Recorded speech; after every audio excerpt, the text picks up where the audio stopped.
SNAP has prevented people from going hungry and saved countless lives. But now, this administration is attempting to use this program as a tool in their cruel and chaotic targeting of immigrants. It is outrageous. It is unacceptable. And this administration has demanded that states hand over sensitive personal information of all SNAP recipients going back to 2020. That includes addresses, Social Security numbers, immigration statuses, and more. This is not for research or to improve a service that millions count on. No, they are basically trying to weaponize the SNAP program against immigrant communities in violation of the law. And we collectively will not stand for it. That is the administration's plans, and they have made it abundantly clear. They even removed a notice on the USDA's website that promised people could apply for and receive SNAP benefits without immigration consequences. We will not allow this life-saving program to be illegally used to hunt down immigrants and their families. No one should fear for their safety when they seek food assistance for their families. And this administration cannot intimidate vulnerable families and prevent them from putting food on the table. Today, Attorney General Bonta, Attorney General Dana Nessel, and I are co-leading a coalition of our fellow Democratic attorneys general in suing this administration to protect SNAP and the sensitive personal information of all of its recipients.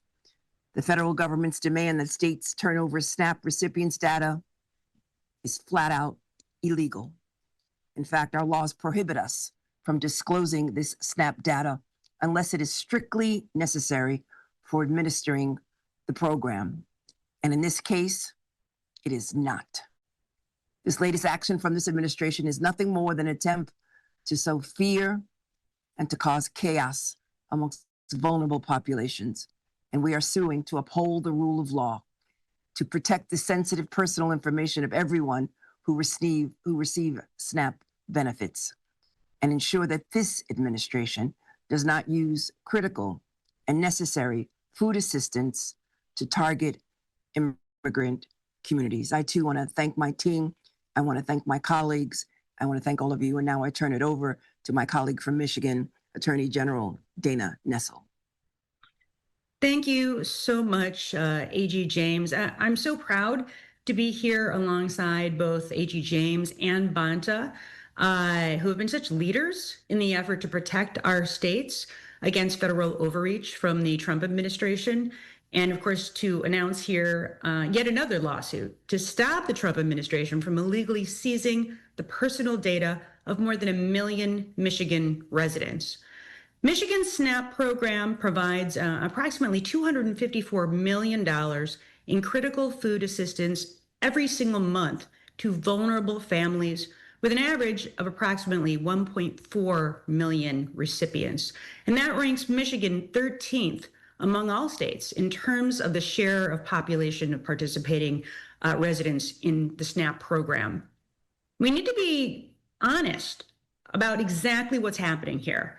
The federal government is demanding 5 years worth of sensitive, identifiable information on every single SNAP recipient in our state, not to improve the program, not to fight fraud, but to create a database and share information with entirely unrelated agencies, including immigration enforcement.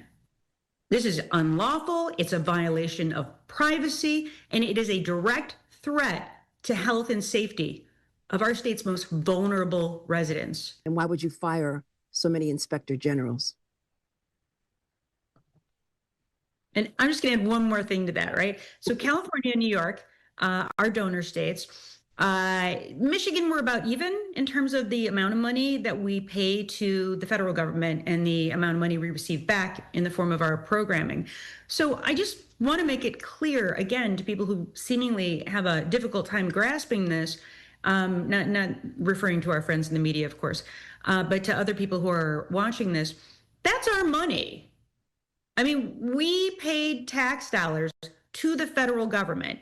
Then the federal government, routes that money back to us in